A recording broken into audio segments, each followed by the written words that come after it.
Hi, welcome to Leader's Edge. I'm with Matt Williams. He's in Albuquerque, New Mexico, I believe, and he is the CEO of Duke City Inspections. Matt, thanks for being here. Hey, Bob. Thanks for having me on the show today. What a great opportunity to talk to somebody who also has a podcast. So you That's do true. more than just home inspections. You're kind of into a lot of different things, and I want to explore a little bit of that today. Yeah, absolutely, man. Yeah, I actually I've owned 12 different companies. This time last year, I had 4 different companies, 75 employees, plus a podcast and a speaking business and coaching. Over the last little stretch, I've actually been shutting down anything in my life that isn't congruent with where I want to go in the next chapter of my life. And so I sold my construction business. I shut down my gym. I just got rid of my moving company. I'm keeping my home inspection company, which is thriving. And that's like the easiest one for me to run and operate as far as day-to-day operations. My podcast has been picking up some steam. That's led to more speaking, more coaching, helping other entrepreneurs, especially in the space of mental health and entrepreneurship. That's kind of a niche that I've been going through. So that's kind of what's been going on with me over the last stretch. Big kind of recalibration season in life. I'm sure, Bob, you've had those too, haven't you? I've had quite a few of those, as a matter of fact. I think the most difficult, the biggest change in my life was retiring from the military and trying to figure out what the heck am I supposed to do with the rest of my life.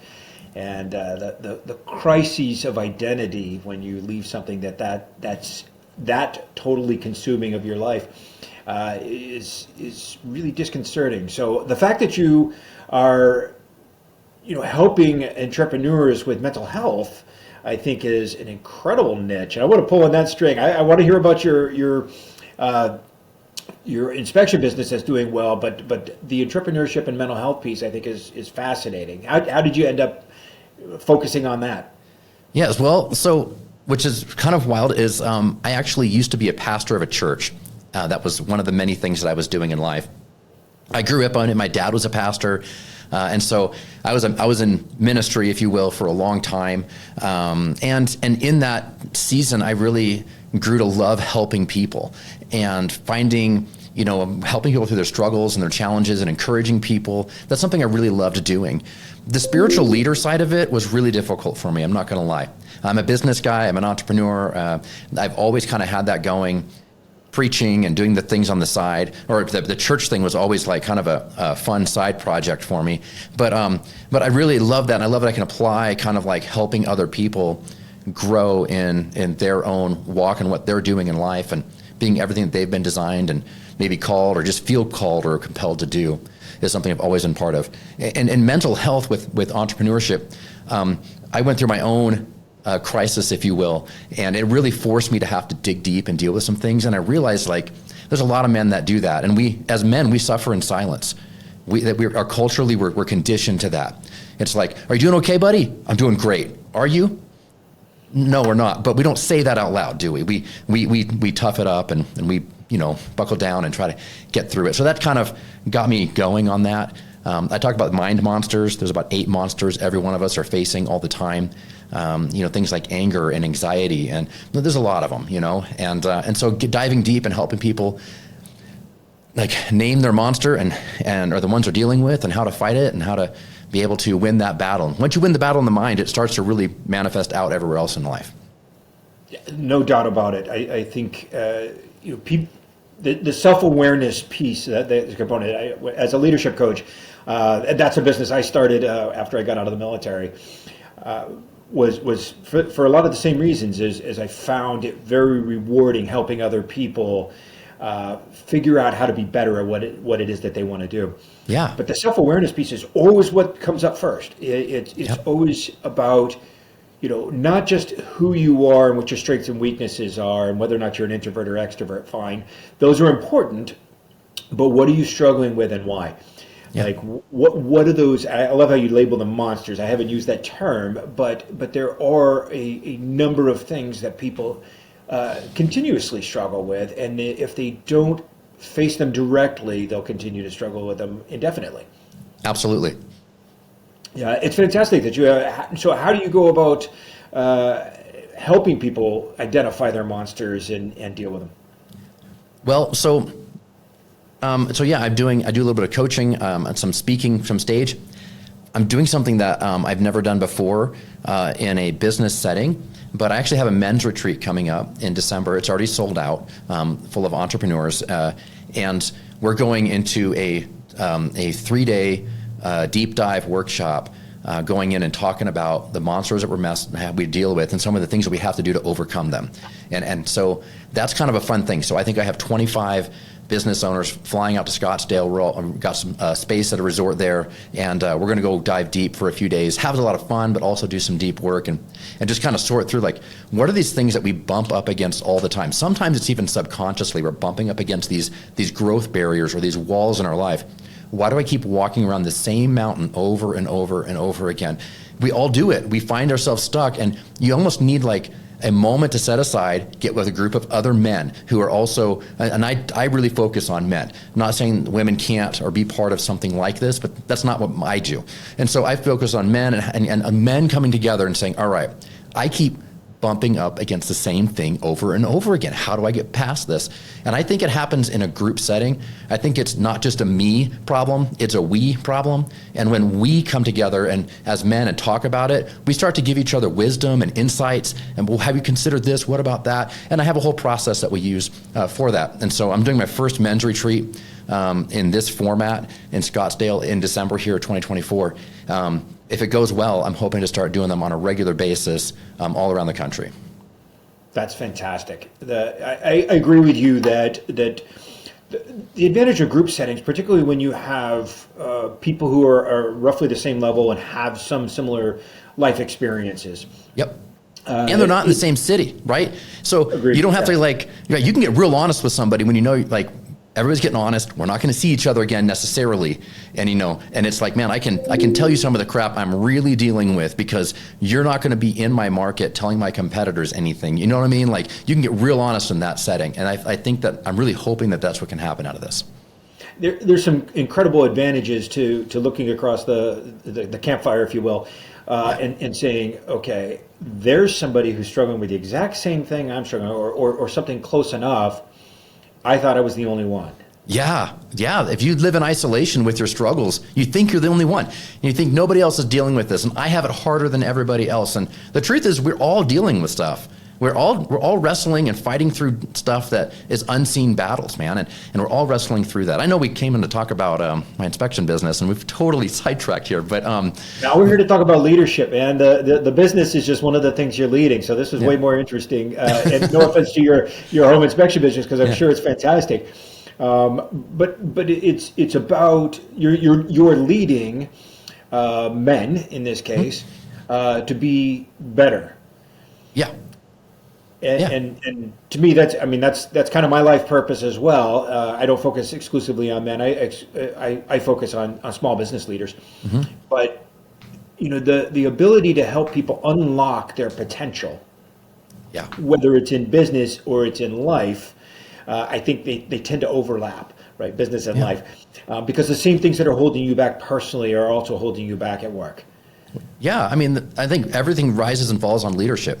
And if you're a good leader, then that's going to show up at home, it's going to show up at work, it's going to show up everywhere in your life.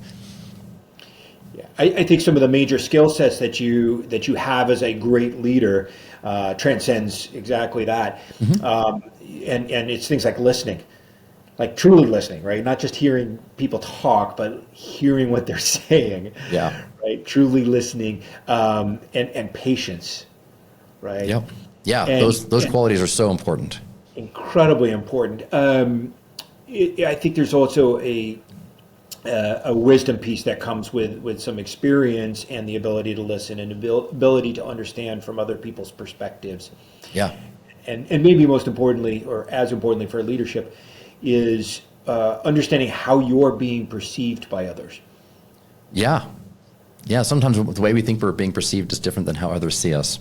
Yes, and so there's a humility that it takes to be able to get the feedback that you need to understand how you're being perceived. That I think is incredibly important. Yeah, absolutely. So what a fascinating walk you've had, man. This is great. So when you're looking for people to help, what is your ideal client like? Like, I know it's men, but you mentioned entrepreneurs and business owners. What can you define that for me, please? Yeah, absolutely. So, it's been business owners is what's really been my clicking point. Small business owners typically.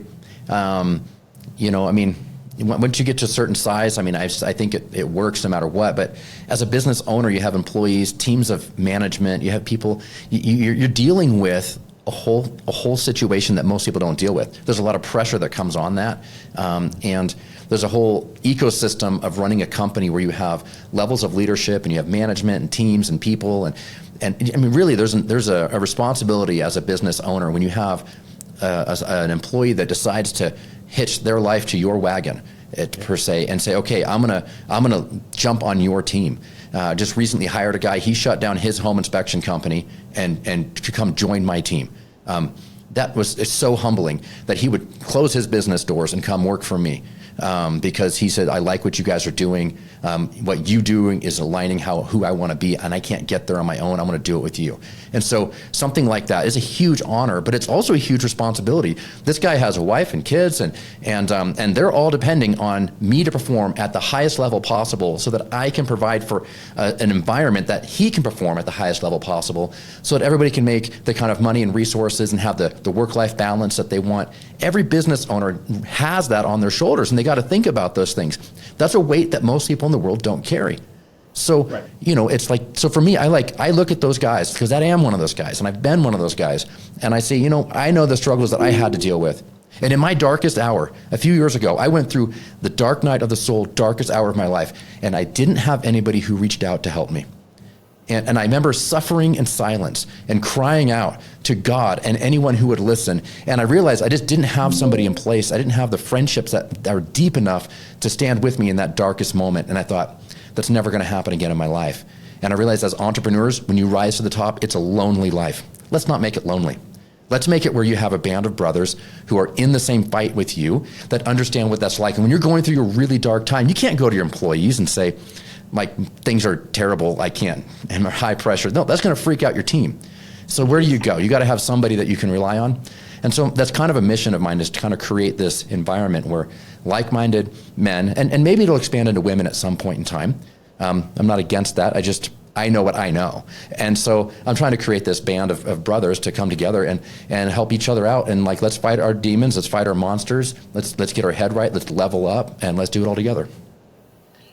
Yeah, what an amazing mission, Matt. I applaud that.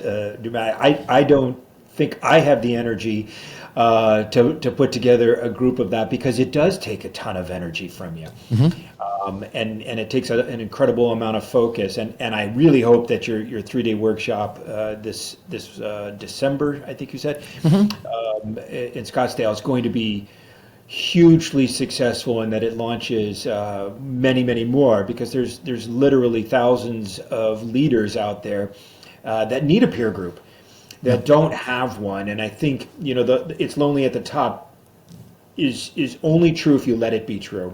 Yep. And I agree with you. There's a movement that says you have to be vulnerable with your troops, with your employees. Yes. To a but point. It doesn't mean you need to spill your guts to them in a way that's going to freak them out, mm-hmm. and is not going to serve the purpose of you establishing yourself as a solid leader. It, in fact, shakes their confidence in the future of the company. It does.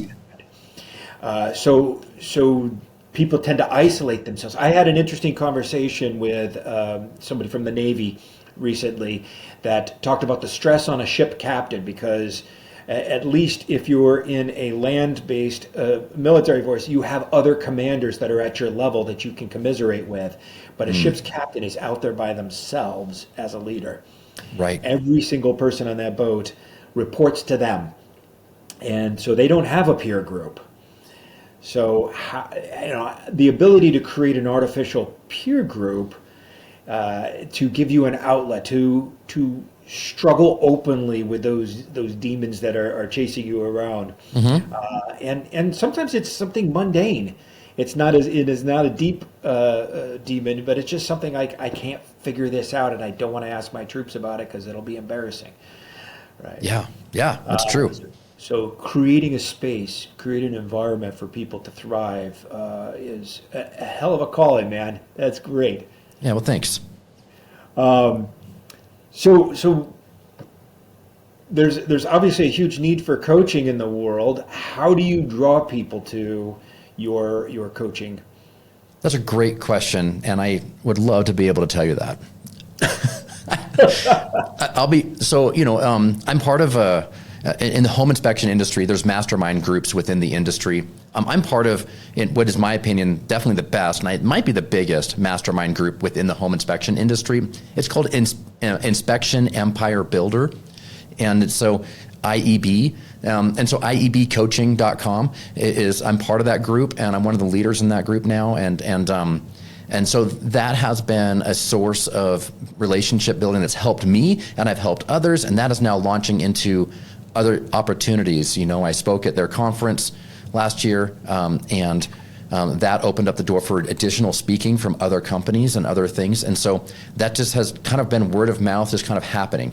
And I figured, well, if it's kind of coming to me without trying, what if I tried? And so this is my season of really pushing on that right now to see, what can I do? How can I build this out more?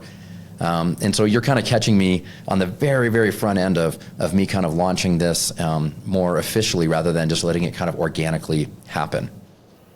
It's a big step. That when you open up the marketing floodgates, then you have to be prepared for catastrophic success, and I wish that upon you.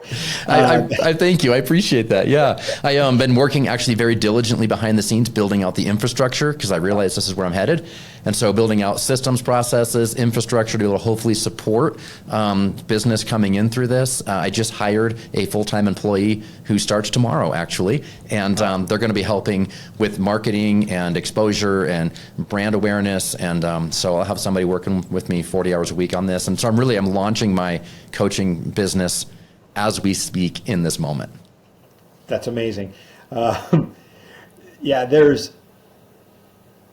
a whole thing that changes when you start bringing together a team to build that. And as you well know, because you've had many employees in the past. Yeah. But what is there a moment that led you to say, okay, I'm going to start culling out some of these businesses that I own that don't fit my purpose? What was there a catalyst for that? Yeah. Let's see. What was a catalyst? There was a few things, but there was definitely a kind of a moment, if you will. I was my marriage fell apart. I got divorced, and in that divorce, I kind of had to do some deep analytical thinking of like, who am I? What is congruent with me? What's Matt Williams, and what's in his core? And who is he as a person? And so a few years ago, when I went through the divorce, that caused me to really have to dive deep. I actually hired a therapist and thought, I gotta figure out what's going on inside of me. And that's when I realized I knew I had mind monsters that I was battling, but I really drove deep into that. And so every week for the last few years now, seeing my therapist, who is also an entrepreneurial coach, which is kind of wild, and he's really helped me understand a lot of things. So I've actually got, okay, what's congruent with who I am, what's incongruent with who I am. And when we line up with what's congruent with inside of us, life gets a lot easier.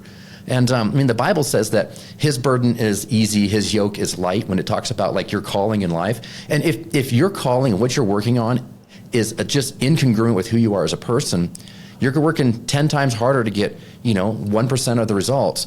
Whereas when you're doing what you're designed to do, I feel like you work about 10% as hard as you used to and get 100% more results. And my inspection business is one of those businesses that I'm like, this is congruent with who I am.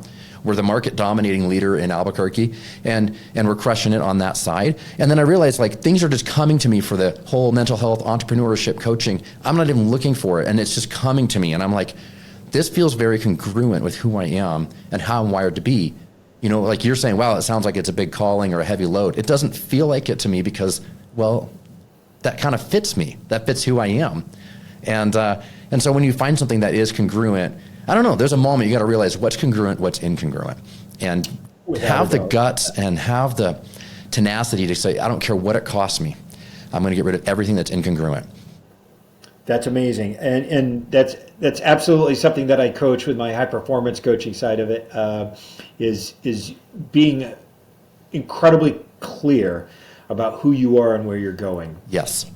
And not just where you're going, but who you're becoming. And if you think about who you were at 20, you were probably a different person at 30. Yep. But were you doing it on purpose? Right? Right. Did you have a plan, or were you just allowing society, your family, your friends, the culture shape who you were? Are you doing something because you should? And is that your should, or is that somebody else's should?